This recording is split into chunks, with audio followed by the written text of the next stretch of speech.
আগামীকাল যখন মুহাম্মদ মক্কার গায়ে নামাজ পড়তে আসবে, মুহাম্মদ যখন হাতিমে কাবায় আসবে, মুহাম্মদ যখন সিজদায় চলে যাবে, আমি মুহাম্মাদের মাথার উপরে উটের নাড়ি ভুঁড়ি চাপিয়ে দেব।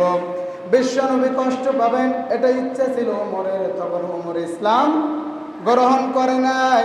ওমর যখন একটা সিদ্ধান্ত নিল, আল্লাহর নবী পরের দিন কাবায় গেল নামাজ আদায় করার জন্য।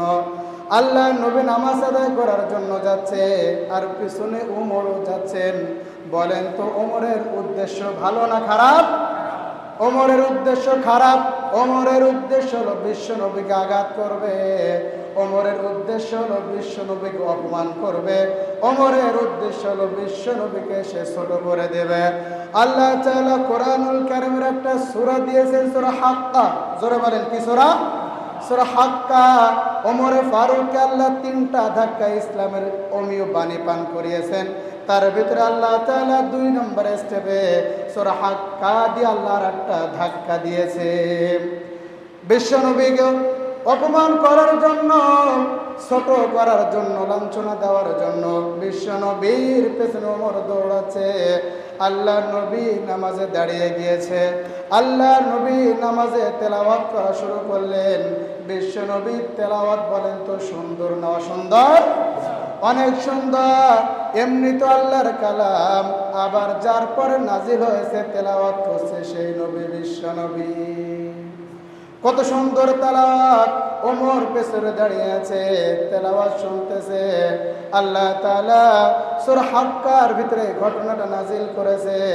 ওমর ফারুক যখন পেছনে দাঁড়িয়ে আছে আর তেলাওয়াত শুনতেছে, আর মনে মনে ভাবতেছে, এই যে মুহাম্মদ তেলাওয়াত করে, এটা কোনো কবির কথা।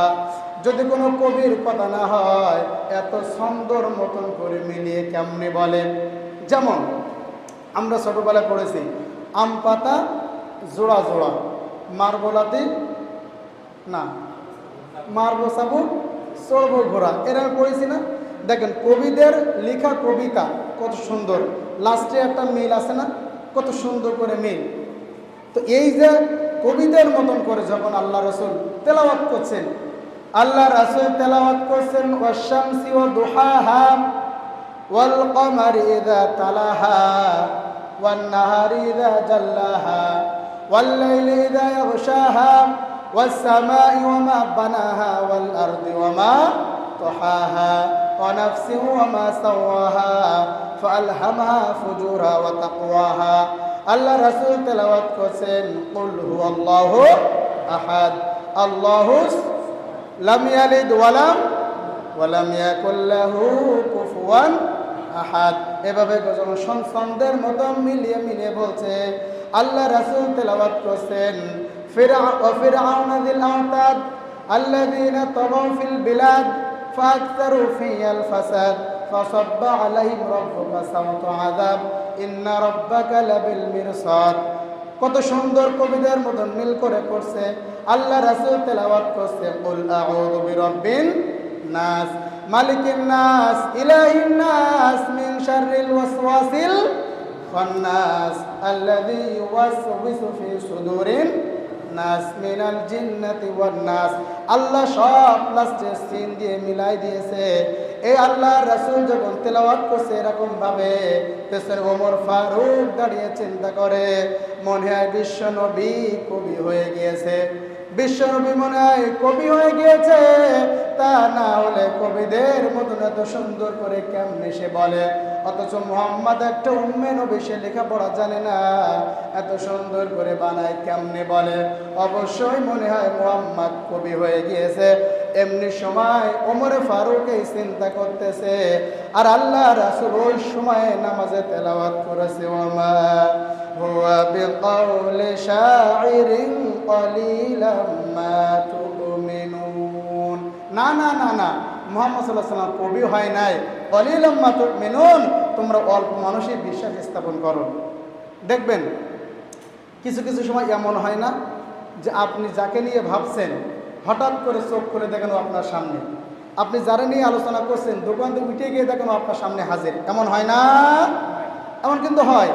তো বিশ্বনবী তেলাওয়াত করছে, তিনি সূরা হাক্কা তেলাওয়াত করছেন, আর ওমরে ফারুক এটা টেনশন করছে যে এত সুন্দর কবিদের মতন এত সুন্দর করে কেমনে বলা যায়, তাহলে মনে হয় মোহাম্মদ কি হয়ে গিয়েছে, কবি হয়ে গেছে, শায়ের, সে মনে হয় কবি হয়ে গিয়েছে। এই কথা যখন সে চিন্তা করছে, অন্য সময় আল্লাহ রাসূল তেলাওয়াত করতে করতে ওই আয়াতটাই পড়েছে, ওমা হুয়া বিকাউলি শাইর কলিলাম মা তুমিনুন। না না না, মুহাম্মদ সাল্লাল্লাহু আলাইহি ওয়াসাল্লাম কবি হয় নাই, কলিলাম মা তুমিনুন, তোমরা অল্প মানসিক বিশ্বাস স্থাপন করো।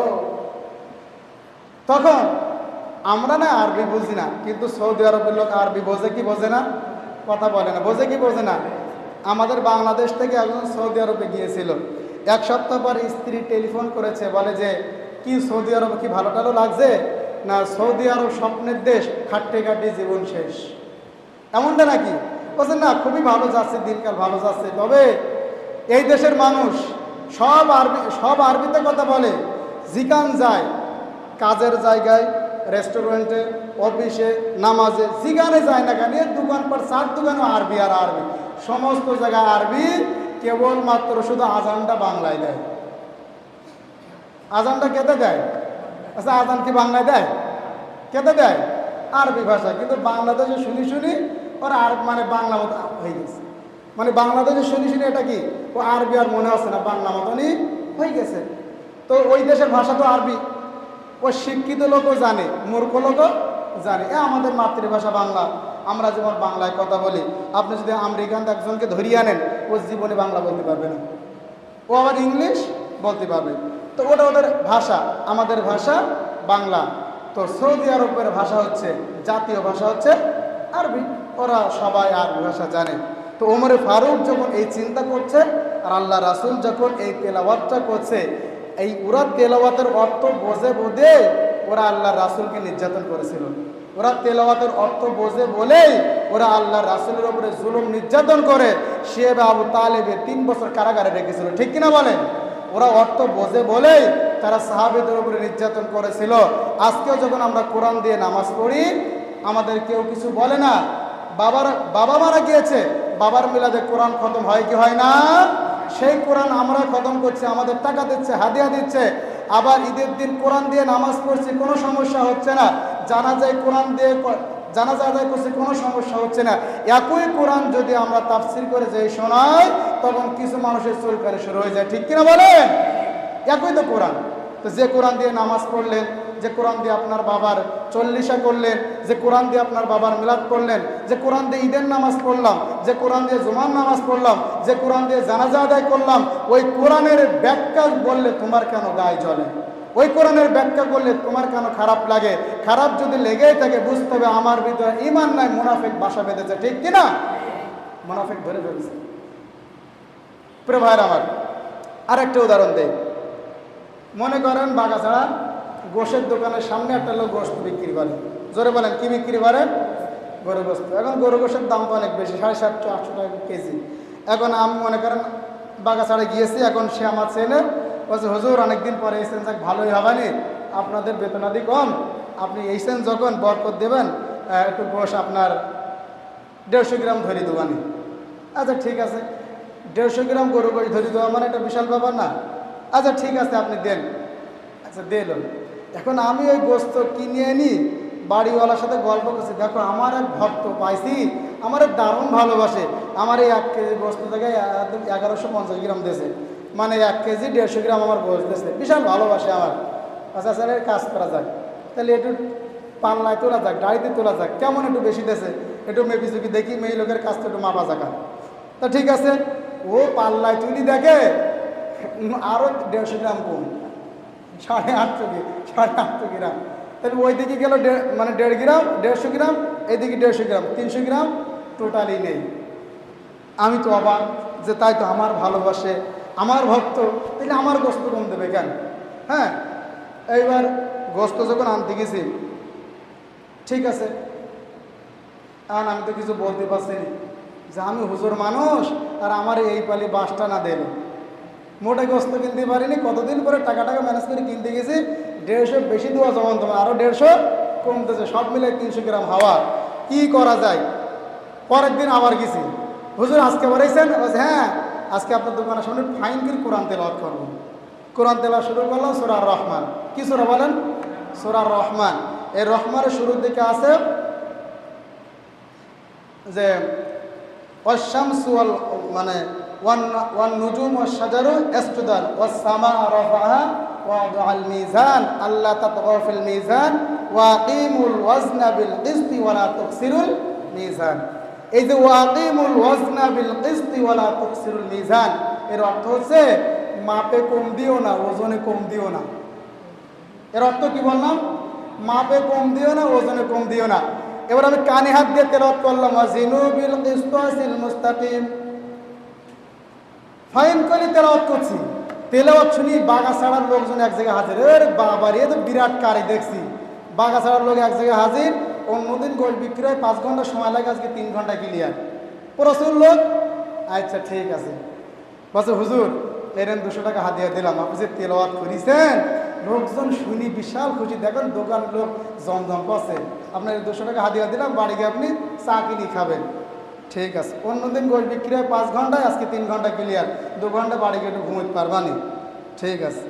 পরের দিন আমি আবার গেলাম, গিয়ে এইবার আজ কি বলছি আর ওই আরবি না, কাল কি যে আয়াতটা আরবিতে তেলাওয়াত করেছি শুদ্ধে, আজকে ওই আয়াতের অর্থটা শুদ্ধে বলছি। ওজনে কম দিও না, মাপে কম দিও না, কিয়ামতের দিন ধরে খাবাম। ও দোকানদার ভাই, ওজনে কম দিও না, মাপে কম দিও না, ধরা খাবা। এইবার কুয়াশায় সে লাম্বা যে এটা গোশ কাটে উই উঁচু করেছে, হুজুর যাবেন না একটা ঝাঁকবো। আরে ভাই আপনি আমার মারবেন কেন? আমি যে কালকে যে আটটা তেলাওয়াত করি আপনার 5 ঘন্টার গোশ 3 ঘন্টা বিক্রি হয়ে গেছে, আমি সেই হাতে বাংলাটা বলছি, আমি অন্য কিছু বলছি না। ওজনে কম দিও না, মাপে কম দিও না, কিয়ামতের দিন ধরা খাবা। বলছে হুজুর অনেকদিন হুজুর মারিনি, হাতে লাম্বা একটা আছে, তুমি 1 কপি দূর করে দেবো, আপনি আনতে চান। তাহলে বোঝেন ওই যে কষাই কোরআনটা বুঝলো, আমি গতকালকে তেলাওয়াত করলাম, আমার 200 টাকা হাদিয়া দিয়েছে, আর আজকে সেই কোরআনের বাংলা অনুবাদ করছে, আমার আর হাদিয়া দেয় না। আমার লম্বা একটা তরবারি দেখায়, অস্ত্র দেখে আমাকে মারতে চায়। এটাই হলো বাংলাদেশের নমুনা, ঠিক কিনা? আমি যখন কোরআনের তাফসীর করছি, কোরআনের তেলাওয়াত করছি ফাইন করে, সবাই শুনছে মধুরভাবে, কত সুন্দর তেলাওয়াত। কাবার ইমাম আব্দুর রহমান আস-সুদাইস, তার কণ্ঠের তেলাওয়াত কত মধুর। মিশরের কারি আহমদ বিন ইউসুফ আল-আজাদ তেলাওয়াত কত সুন্দর। বাংলাদেশের কত সাইদুল ইসলাম আসাদ, তার কণ্ঠ ভালো চমৎকার, এত সুন্দর কণ্ঠে তেলাওয়াত করে। ওই তেলাওয়াতের ব্যাখ্যা যখন আমি করি, যারা আমার তেলাওয়াতের জন্য পাগল পারা, তারাই আমাকে মারার জন্য রেডি হয়ে যায়, ঠিক কিনা? এই যে গতকালকের ঘটনা, গত বুধবারের ঘটনা। আচ্ছা বলেন তো ভাই, আমাদের পরিচয় কি কোনো দলীয় পরিচয়? যে আমি বিএনপি করি, আমি আওয়ামী লীগ করি, আমি জামাত করি, এটা আমার পরিচয়? বা আমি হানাফি মাযহাবের, আমি শাফি মাযহাবের, আমি মালিকি মাযহাবের, আমি হাম্বলি মাযহাবের, এটা কি আমাদের পরিচয়? না, আল্লাহ এটা বলে নাই যে তুমি হানাফি মাযহাবের পরিচয় দাও, তুমি হাম্বলি মাযহাবের পরিচয় দেয়, তুমি শাফি মাযহাবের পরিচয় দাও, না তোমরা দলের পরিচয় দাও, আল্লাহ এটা বলে নাই। আল্লাহ বলেছেন তোমাদের পরিচয় একটাই, তোমরা মুসলিম, এটাই আমাদের পরিচয়। সবার আগে আমাদের পরিচয়, আমরা বাঙালি নয়, আমরা কোনো দলের কর্মী নয়, আমরা কোনো মাযহাবের দলের লোক নয়, আমাদের এক ফার্স্ট সবাই পরিচয় আমরা মুসলিম, ঠিক কিনা বলেন? যে আওয়ামী লীগ করে, যে বিএনপি করে, যে জামাত করে, যে হানাফি মাযহাবের, যে শাফি মাযহাবের, যে হাম্বলি মাযহাবের, যে মাযহাবের হোক না কেন, আমাদের সবার পরিচয় আমরা মুসলিম, ঠিক না ভাই? ঠিক। তা আমরা মুসলিম, আমাদের গ্রন্থ কোরআন। গতকালকে সাতক্ষীরার একটা জায়গায়, আলীপুর, নাম শুনেছেন না? আলীপুর সাতক্ষীরার একটা জায়গার নাম, ওখানকার প্রেজেন্ট চেয়ারম্যান আমাদের কবির বিন সামাদ ভাইকে, আপনারা চেনেন কবির বিন সামাদকে? চেনেন না? এই ভিডিওটা গতকাল থেকে নেটে ভাইরাল হচ্ছে, নেটে প্রচুর পরিমাণে দেখা যাচ্ছে। ওই ইউনিয়ন পরিষদের তিনি পরিচয় দিয়েছে আমি জাতীয়তাবাদী দল বিএনপির চেয়ারম্যান। আজকের সকালে দেখলাম ওই জেলার যারা দায়িত্বশীল তারা বলেছে এখান থেকে অনেক আগে উনি আমাদের দল থেকে বহিষ্কারকৃত, উনি আমাদের দলের লোক নয়, অতএব তাকে নিয়ে যদি কেউ বাজে মন্তব্য করেন অবশ্যই বিএনপির নাম নিয়ে করবেন না। সেটা যাই হোক, এই যে ব্যক্তিটা ডাইরেক্ট আলেমের একজন আলেমকে স্টেজে বসাইয়া অকথ্য ভাষায় গালিগালাজ করেছে, মারার হুমকি দিয়েছে। কথা আমার স্পষ্ট, আপনি যে দলই করেন না কেন আমার যায় আসে না। কোরআন আমাদের সবার, আমাদের প্রথম পরিচয় মুসলিম। আপনার কোনটা ভাল লাগবে কোনটা ভাল লাগবে না এটা আমার দেখার বিষয় নয়। আপনি বেগুন খাইলে আপনার গায়ে অ্যালার্জি থাকলে চুলকাবে, এটাই স্বাভাবিক। তাই বলে একটা আলেমকে গালি দিতে পারেন না। আপনি একটা আলেমের কাছ থেকে কথা শুনবেন, এটা না শুনে আপনি তারে গালি দেবেন, মারার হুমকি দেবেন, বাপমার নামে গালি দেবেন। কোরআন বলছে উতুল্লিম বাদা যালিকা জানিম, যারা প্রকাশ্যে অপরকাশ্যে কোরআনের বিরোধিতা করবে, যাই হোক না কেন ওটা জারুর সন্তান, যাই হোক না কেন ওটা জারুর সন্তান। তো আজকে এই জাতীয় লোকের জন্য বিএনপির লোক খারাপ বলছে, সবাই না, বিএনপির কিছু লোকের জন্য আজকে বিএনপি মানুষের কাছে কারানি হচ্ছে, এই জাতীয় কিছু নোংরা মানুষের জন্য। আজকে বিএনপি যারা জেলার দায়িত্বশীল তারা একটা ব্রিফিং দিয়েছে, সে আমাদের দলের না। এইরকম কিছু নিকৃষ্ট মানুষের জন্য আজকে একটা জাতীয়তাবাদী দল তাদের নামে বিদ্রোহ আছে না নেই, সবাই খারাপ বলছে। কিন্তু তারা তো, আপনি কি জানেন শেখ মুজিবুরের নামের আগে শহীদ বলে না? আপনি কি জানেন জিয়াউরের নাম নেওয়ার আগে শহীদ বলে? বলে কি বলে না বলেন? যেই নাম নেই সে বলে শহীদ প্রেসিডেন্ট জিয়াউর রহমান। আপনি তো সেই দলের কর্মী, আপনার কি করে একটা আলেমকে পাশে রেখে আপনার ভালো লাগে না, আপনি পরে তার সাথে মারামারি করেন। কিন্তু হাজারো জনতার সামনে আপনি তারে কেমনে বাবের নাম তুলে প্রকাশ্যে অশ্লীল ভাষায় গালি দিতে পারেন, আর মেরে আপনি ঠ্যাং ভেঙে দেবেন, মেরে থাবড়ায় চোখ গরম করে দেবেন, এটা কেমনে বলতে পারেন? আপনার মতন লোক কোনোদিনে বিএনপি করলে সে বিএনপি ভালো থাকতে পারে না। এই জাতীয় লোকের জন্য খারাপ হয়ে যাচ্ছে। আহা ভাই, সবাইকে বলি আমাদের পরিচয় কোরআন।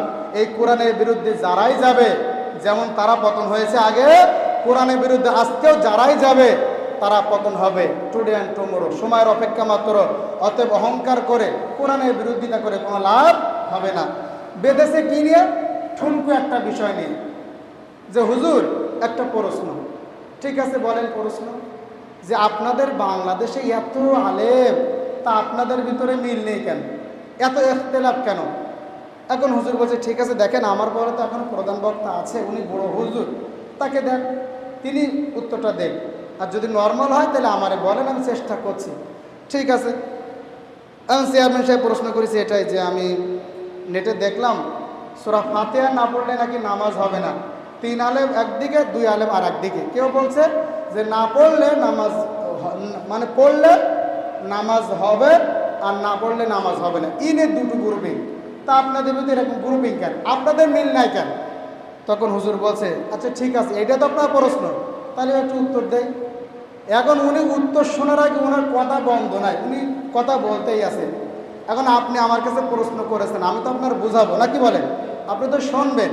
তো উনি প্রশ্ন করে সে হুজুরির আনসার করার আগে উনি পাশাতে বলতেই আছে। তখন আমাদের এই অঞ্চলে যেটা একটা আঞ্চলিক ভাষা আছে না, যে তুই এত বগর বগর করিস কেন, এর একটা আঞ্চলিক ভাষা আছে না, উনি এইটা বলেছে। আরও একটা রসিক মানুষ কবির বিন সামাদ, একটু রসিক মানুষ, এটাই বলেছে যে আরে তা আপনি প্রশ্ন করেছেন, আপনি একটু আমাকে সময় দেন। তা সময় না দেন, আপনি খালি বগর বগর করে যাচ্ছেন। এইটাও সেন্টিমেন্টে লেগেছে, এইটা সেন্টিমেন্টে লেগেছে। হারে এই ছোট্ট বিষয় নিয়ে সে মাহফিলটাই তো শেষ, আর ওই আলেমকে এটা আপনার নেটে দেখেন কি পরিমাণে গালিগালাজ দিয়েছে, সে কাণ্ড হয়ে গেছে। তো এটা তো ঠিক নয়। এই জন্য আমি বলতে চাই, আগামী দিনে কারা ক্ষমতা আসবে আল্লাহই ভালো জানে, কিন্তু আমাদের ভাষা সুন্দর হতে হবে। আমাদের পরিচয় কোনো দলীয় পরিচয় নাই। কারণ ভাই আপনি মরে গেলে তো আমি জানাজায় যাব, আমি তো কোরআন দিয়েই জানাজা পড়াবো। আপনার বাড়ি অনুষ্ঠান হলে আমি তো কোরআন দিয়ে গিয়ে অনুষ্ঠান চালিয়ে দিয়ে আসবো। এই যে নামাজ পড়ছে, আপনি তো কোরআন দিয়েই নামাজ পড়বেন। অতএব কোরআনের বিরুদ্ধে যে আলেম ওলামাদের বিরুদ্ধে গিয়ে আমাদের কোনো লাভ হবে না। আপনার সাথে অন্যায় করলে আপনি পার্সোনালি তার সাথে দেখা করে বলে দেন, যা করেন। এইভাবে লোকের সামনে বলাটা ঠিক হয় নাই। প্রিয় ভাইরা আমার, তিনি এখন প্রশাসনিক অনেক চাপের ভিতরে, কারণ সাতক্ষীরা জেলা মানে উত্তাল হয়ে গেছে। গতকালকে মানববন্ধন হয়েছে, সে এখন বিশাল চাপের মুখে। আমি চাই শহীদ জিয়াউর রহমান, তিনি একটা প্রেসিডেন্ট এবং শহীদ বলা হয়, তার এই নামের কলঙ্ক হয়, এই কাজটা কেউ বিএনপি ভাইরা করবেন না। তার নামের কলঙ্ক হয়, তাকে লোক খারাপ বলে, এই কাজটা কেউ করবেন না। কারণ ভালো করে মনে রাখেন, বাংলাদেশে যতগুলো নিবন্ধন আর অনিবন্ধিত দল আছে, কোনো দলের নেতার আগে শহীদ নামটা নাই। শুধুমাত্র বিএনপি যারা করে তাদের নামের নেতার আগে এই শহীদ নামটা আছে। অতএব এই নামের কলঙ্কে কেউ করবেন না। আপনি মনে রাখবেন, যাই করি না কেন আই অ্যাফেক্টেড আমার শহীদ জিয়াউর রহমানের গায়ে গিয়ে পড়ে। অতএব এই কাজটা কেউ করবেন না প্রিয় ভাইরা আমার। তাহলে যেটা বলছিলাম, কোরআন এটা মধুর বাণী, শুনতে ভালো লাগে। ওমর পেছন থেকে শুনছে, মনে আছে তো? ওমর পেছন থেকে শুনছে আর বলছে মোহাম্মদ কবি হয়ে গেছে। ওমর ফারুক চিন্তা করে মুহাম্মদ কবি হয়ে গেছে, সাথে সাথে আমার নবী আবার তেলাওয়াত করলেন, ওয়ালা বিকাউলি কাহিনিন কালিলাম মা তাযাক্কারুন। না না না, মুহাম্মদ সাল্লাল্লাহু আলাইহি সাল্লাম ওমর যখন চিন্তা করছে মুহাম্মদ কবি হয়ে গেছে, এবার সাথে সাথে যখন বিশ্বনবী তেলাওয়াতের মাধ্যমে ওমরের জবাবটা দিয়ে দিলেন, তখন ওমর ফারুক বলেন, আচ্ছা আমি যেটা মনে মনে কল্পনা করি এটাও দেখি মুহাম্মদ বলতে পারছে, তাহলে বুঝি মুহাম্মদ আর কবি নাই, মুহাম্মদ তো গণক হয়ে গেছে। কারণ গণকরা মনের কথা জানে, বোঝে। তাহলে মুহাম্মদ যখন আমার মনের কথার অ্যান্সার করতে পারছে, আমি ভাবছি সে কবি হয়ে গেছে আর আমার কথা সে উত্তর দিচ্ছে, তাহলে মুহাম্মদ মনে গণক হয়ে গেছে। আমার নবী সাথে সাথে তেলাওয়াত করলেন, ওয়ালা বিকাউলি কাহিনিন কালিলাম মা তাযাক্কারুন। না না না, ওয়ালা বিকাউলি কাহিন, মুহাম্মদ সাল্লাল্লাহু আলাইহি ওয়াসাল্লাম কাহিন হয়নি, তিনি গণক হয় নাই। কালিলাম মা তাযাক্কারুন, তোমরা অল্প সংখ্যক মানসিক উপদেশ গ্রহণ করো। ওমরের পান নিচ থেকে যেন মাটি সরে যাচ্ছে। কি রে, আমি মনে মনে যাই ভাবি, ওমর আমার কথা সেটাই উত্তর দেয়। আমি বললাম মোহাম্মদ কি কবি হয়ে গেছে? সে বলে না না, মোহাম্মদ কবি হয় নাই। আমি বলি মোহাম্মদ কি গণক হয়ে গিয়েছে? সে বলে না, ওয়ালা বিকাউলি কাহিন, মোহাম্মদ গণক হয় নাই। তাহলে এটা কি, এটা কার বাণী? ওমর বলে, আমি দেখলাম ইসলামের গোড়া সুদ্ধা, ইসলামের ডালপালা সহ ইসলামের গোড়া সুদ্ধা আমার কলিজায় ধাক্কা মারছে। আমার মানে পান নিচ থেকে যেন মাটি সরে যাচ্ছে। আমি কি হচ্ছে কি, আমি যে মুহাম্মাদের মারার জন্য এখানে এসেছি। হিদায়াত দেখেন কিভাবে আল্লাহ দেয়। এবার যখন আল্লাহ রাসূল নামাজে তেলাওয়াত করছে, ওমর বলে, এটা যদি কবির কথা না হয়, এটা যদি গণকের কথা না হয়, তাহলে এই যে কালামটা তেলাওয়াত করছে এটা কার বাণী? বিশ্ব নবীর সাথে সাথে নামাজে তেলাওয়াত করলেন, তানজিলুম মির রাব্বিল আলামিন। এটা আল্লাহ চাইলাম গোটা দুনিয়া আসমান জান যিনি বানিয়েছেন ওই রব্বুল আলামিনের পক্ষ থেকে নাজিলকৃত আল কোরআন। সুবহানাল্লাহ বলেন। ওমর ফারুক বলেন, আমার আর বুঝতে বাকি নাই, এটা আল্লাহ তাআলার গ্রন্থ। আমি যে কথা বোঝানোর জন্য এ পর্যন্ত এসেছিলাম, কোরআনুল কারীমের তেলাওয়াত অত্যন্ত সুন্দর, এটার ভাষাগুলো খুবই সুন্দর। হাফেজরা যখন তেলাওয়াত করে, যখন তারা একটু হদরে পড়ে, একটু দূরত্ব পড়ে, আপনি যদি মন কান দিয়ে শোনেন তাহলে মনে হবে ওরা পদ্য পড়ছে, লম্বা গল্প পড়ছে, রচনা পড়ছে। আবার যদি লাইনে লাইনে থেমে থেমে প্রত্যেকটা ওয়াকফে ওয়াকফে থেমে থেমে তারা পড়ে, তাহলে মনে হবে তারা কোনো পদ্য পড়ছে, কোন একটা কবিতা পড়ছে। কত সুন্দর ছন্দ আকারে মিল কোরআনে আছে না নাই? কোরআন আল্লাহ মিল করে দিয়েছে। এজন্য এই কোরআনের অলৌকিক 3 নাম্বার বৈশিষ্ট্য, এটার ভাষা সুন্দর। পৃথিবীতে আপনি কোনো বই পাবেন না যে বইয়ের ভাষাগুলো এত সুন্দর। তাওরাত বলেন, জাবুর বলেন, ইনজিল বলেন, এরপরে গীতা বলেন, ভারত বলেন, মহাভারত বলেন, তারপর নিউ টেস্টামেন্ট, ওল্ড টেস্টামেন্ট, রামবেদ, আয়ুর্বেদ, যজুর্বেদ, সামবেদ, যত পৃথিবীতে যত ধর্মগ্রন্থ আছে, কোনো ধর্মগ্রন্থের ভাষা এত সুন্দর নাই, এত সুন্দর ভাষা আপনি পাবেন না।